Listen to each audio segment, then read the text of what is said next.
Hello. This video series is for individuals who are preparing to open an estate.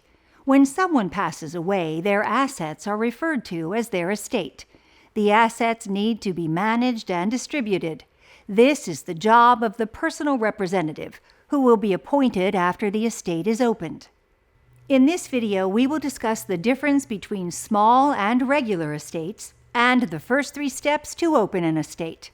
As a reminder, this video series refers to the person who passed away as the decedent. So let's get started with step 1. Contact the Register of Wills. As you go through the process of opening an estate, the Register of Wills can help you. They can point you to forms and resources. Visit their website,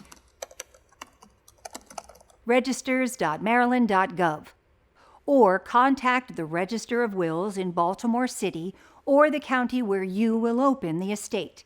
Keep in mind that you will open the estate where the person was domiciled when they passed. Domicile refers generally to where the decedent intended to maintain their residence. It may or may not be where the person lived at the time of death. For example, if the person was in a nursing home but still maintained a home where they had previously been living, that home may be considered their domicile. If you are unsure where the decedent was domiciled, talk to a lawyer.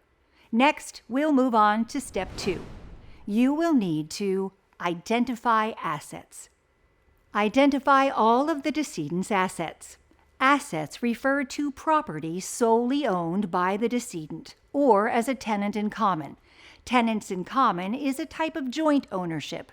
In this type of ownership, there is no right of survivorship. This means when one owner dies, the other owners do not receive that person's share.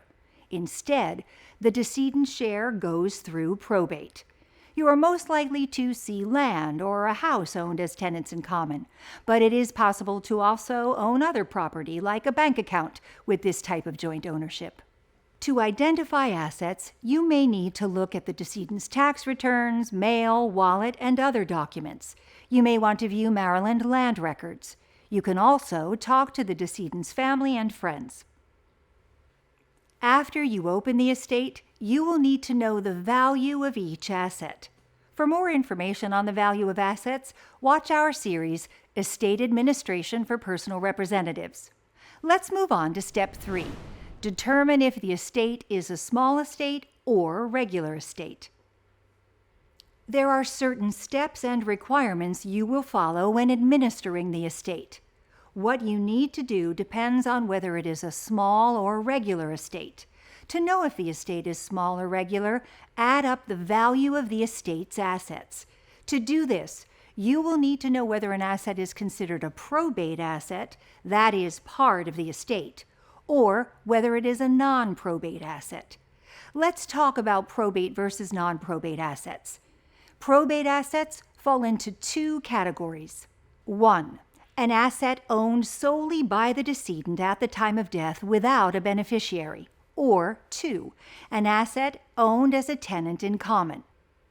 A non-probate asset is something transferred to another person automatically upon the death of the decedent, usually as a beneficiary or joint owner. Non-probate assets include most joint accounts held with another person. For example, if the decedent had a joint bank account with another family member, in most cases upon death, all the funds in that account now belong to the joint account holder. Non-probate assets also include life insurance or retirement accounts that name someone as a beneficiary.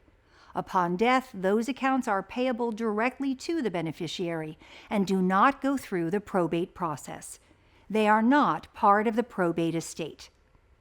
When calculating the value of the estate, only add up probate assets.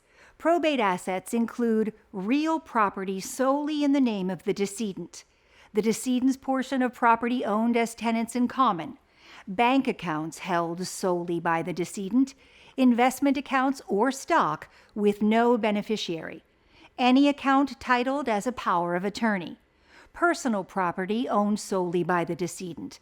This includes cash, investments, jewelry, and other valuables, furniture, vehicles, and boats. Please note this is not a complete list. After identifying probate assets, add up the fair market value of the property you identified.